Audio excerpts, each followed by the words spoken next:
Fala, pessoal do segundo ano. Aqui é a professora Marília de Gramática. Vocês sejam bem-vindos à nossa aula de resolução de exercício, tá bom? A matéria que nós vamos trabalhar hoje, vocês tiveram com a professora Cláudia. Ela mandou para vocês uma lista de exercícios sobre os termos da oração e nós vamos analisar essa lista hoje. Belezinha? Vamos lá. Primeiro exercício aí fala sobre a identificação e classificação do sujeito. Vamos lembrar que o sujeito é uma estrutura sintática que se relaciona diretamente com o verbo. Ele é um termo referente da oração, beleza? Ou seja, o sujeito e o verbo, eles vão estar em relação direta, eles vão concordar, tá? Se o sujeito, então, está no singular, o verbo está no singular. Se ele estiver no plural, o verbo está no plural também, tá? Por isso a gente fala também que o sujeito e verbo não podem aparecer separados por vírgula, tá bom? Outra coisa importante é saber sobre as classes às quais o sujeito está relacionado, tá? As quais o sujeito faz parte, que são substantivo, pronome, palavra ou expressão substantivada, beleza? Bom, então vamos lá. Primeiro exercício aí, ó, eu selecionei algumas frases, porque são muitas, então selecionei algumas para a gente analisar os diferentes tipos de sujeito e como identificá-lo. Número 4. Febre alta e dor de cabeça são sintomas de dengue. Primeira coisa que a gente faz é encontrar o verbo ser. O que são sintomas de dengue? Febre alta e dor de cabeça. Agora que a gente encontrou o sujeito, que é febre alta e dor de cabeça, a gente analisa os núcleos desse sujeito. Febre, dor. São dois substantivos, dois núcleos, portanto, sujeito composto. Número 5. Prenderam o ladrão. Trata-se de um sujeito indeterminado. Quando o verbo aparece na terceira pessoa do plural, sem essa pessoa vir marcada, como no caso seria eles, tá? A gente tem um sujeito indeterminado. Não é possível dizer, não é possível determinar. Um outro caso de sujeito indeterminado é o caso da frase 7. Veja lá. Vive-se bem no campo. Aqui a gente tem o pronome ser, que aparece nesse caso como índice de indeterminação do sujeito. Quando o verbo estiver na terceira pessoa do singular e não tiver complemento direto, ou seja, verbos intransitivos, transitivos indireto ou de ligação, teremos também um caso de sujeito indeterminado. Na frase 6, faz muito calor em minha cidade, é um caso de oração sem sujeito. A gente sabe que as orações sem sujeito, elas acontecem quando os verbos indicam fenômeno da natureza, como chover, nevar, amanhecer, ou quando são verbos que indicam tempo ou fenômenos meteorológicos, como é o caso aí de faz muito calor em minha cidade. O verbo faz está indicando um fenômeno, certo? Por isso, oração sem sujeito. Perdi minha caneta, frase de número 8.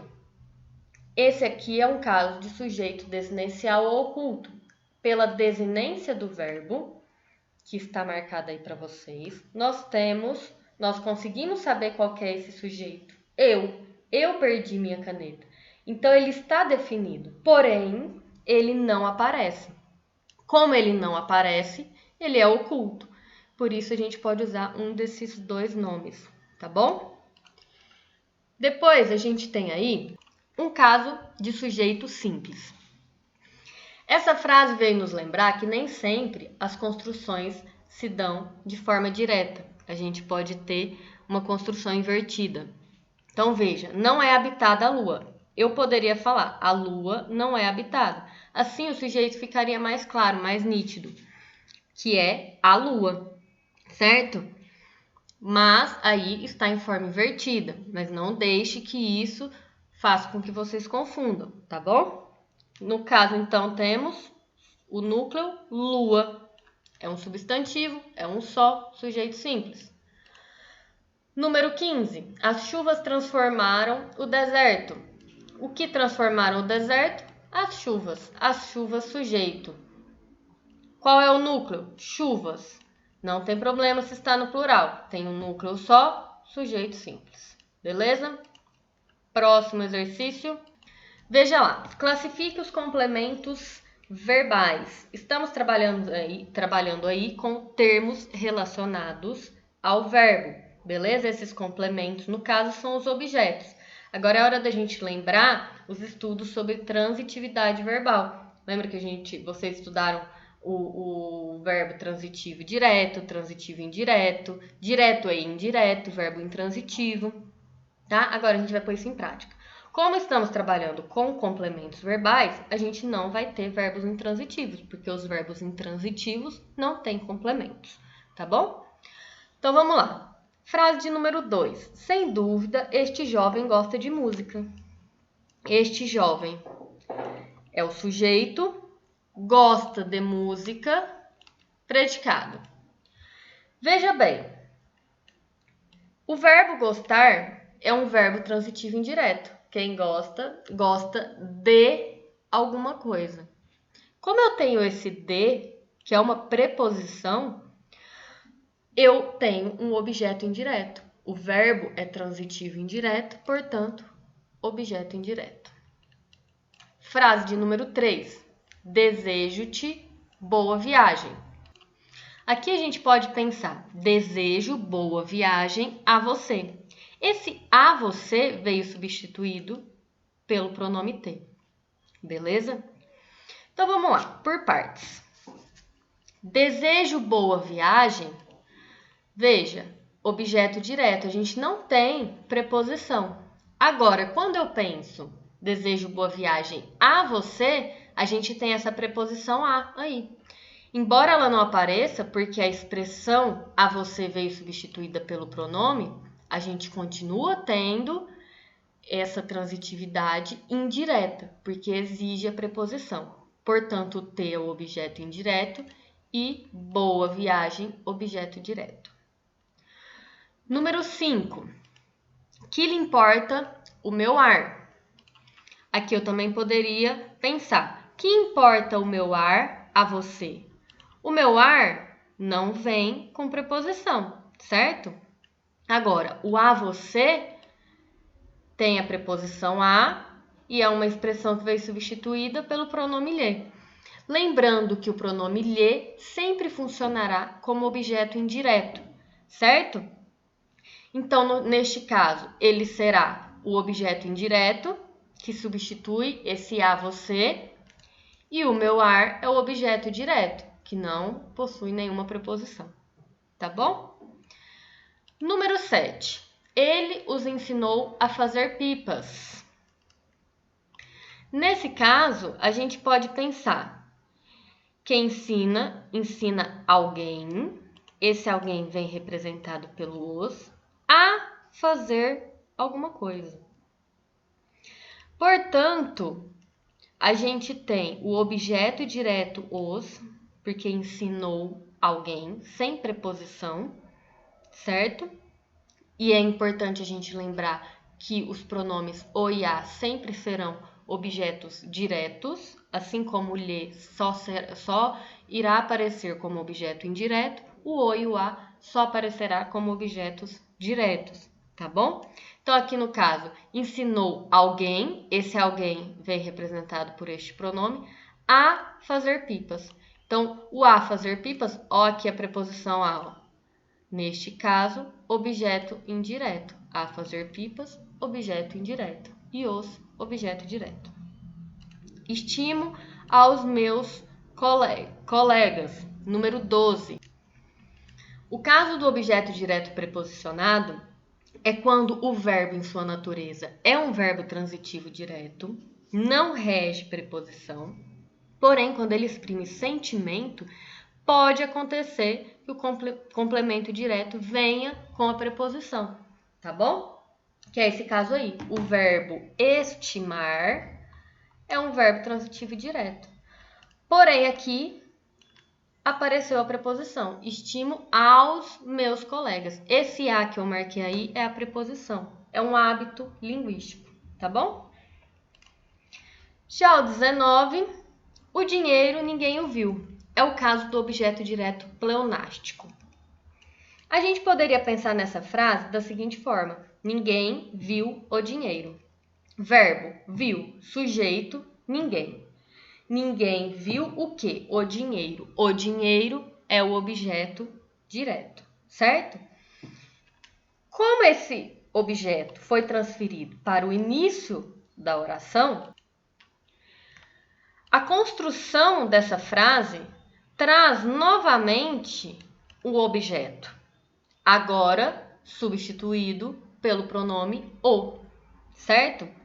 Por isso a gente chama de pleonástico, porque é desnecessário, é repetitivo, não precisa, mas é também um hábito linguístico. Poderia estar escrito: o dinheiro ninguém viu, certo? Mas a pessoa que escreveu decidiu colocar também um outro objeto, né? Para ficar claro o que é que não foi visto. No caso, o dinheiro, tá bom? Maravilha. Próximo exercício, para a gente finalizar, classificação de predicado. Vamos lembrar que o predicado é tudo aquilo que se informa sobre o sujeito e ele é estruturado em torno do verbo, beleza? A gente classifica o predicado a partir do núcleo. O núcleo pode ser um verbo transitivo ou intransitivo, e nesse caso teremos predicados verbais. O núcleo pode ser um nome, nesse caso é quando o verbo é de ligação, e pode ser ambos, e aí teremos um predicado verbo nominal, beleza? Bom, o espetáculo foi emocionante. Veja aí, o verbo foi, o que é que foi? O espetáculo sujeito. Foi emocionante, predicado. Nesse caso, o núcleo desse predicado é a palavra emocionante, que é um adjetivo, é um nome. Por quê? Porque temos um verbo de ligação, que indica estado, tá bom? Portanto, predicado nominal. Número 12. Estava irritado com as brincadeiras. Toda a frase é o predicado, certo? Nós não temos aí o sujeito. O sujeito não está escrito na frase. Então, estar, verbo de ligação indicando estado, núcleo do sujeito, irritado. Adjetivo é um nome, portanto, predicado nominal. Chove bastante na minha cidade.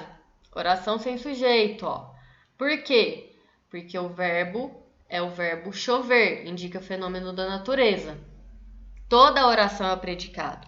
Núcleo, chove, é o verbo intransitivo, portanto, predicado verbal. O professor já corrigiu as provas. Vamos observar aí essa frase,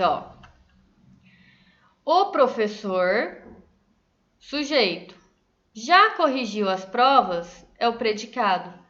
Corrigir é um verbo transitivo direto, portanto, ele é o núcleo. E aí temos um predicado verbal, porque o núcleo é um verbo.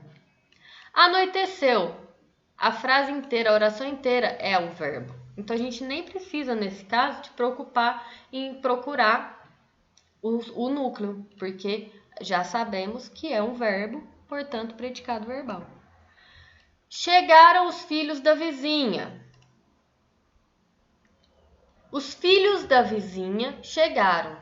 Essa seria a ordem direta da frase. Então, quando confundir, tentem colocar na ordem direta. Os filhos da vizinha, sujeito. Predicado, chegaram.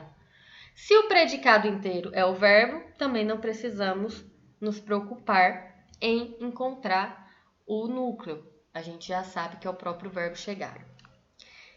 Cresce em Deus. Temos aqui, nesse caso, uma oração com sujeito indeterminado. Olha o C aqui, índice de indeterminação do sujeito, certo? Núcleo, verbo crer, transitivo indireto, portanto, predicado verbal. Para finalizarmos, chegamos no predicado verbo nominal, que às vezes complica um pouco. Mas vamos ver aqui uma forma de ficar mais claro. Veja lá, ó, frase de número 1. José chegou cansado. Eu poderia desmembrar essa frase em José chegou, José estava cansado. Certo? José chegou e estava cansado. Nós temos então dois núcleos. Nós temos o verbo chegar, que é um verbo intransitivo, indicando aí uma ação, e nós temos a palavra cansado, que é um nome, um adjetivo, que também é um núcleo desse predicado, portanto, predicado verbo nominal. Tem um verbo de ligação, que é o verbo estar, escondido aí. Tá bom? Ele não aparece, mas se a gente desmembra a frase, a gente consegue encontrá-lo, certo? Número 13, para a gente fechar. Compareceram atrasados à reunião. Vejam lá, compareceram à reunião e estavam atrasados. Aqui nós temos o verbo comparecer intransitivo como núcleo, e a palavra atrasados, que é um adjetivo, um nome. Por quê? Porque a gente pode desmembrar e imaginar que tem aí um verbo de ligação escondido. Por isso a gente tem um predicado verbo nominal. Beleza, pessoal? Fica um abraço para vocês. Bons estudos!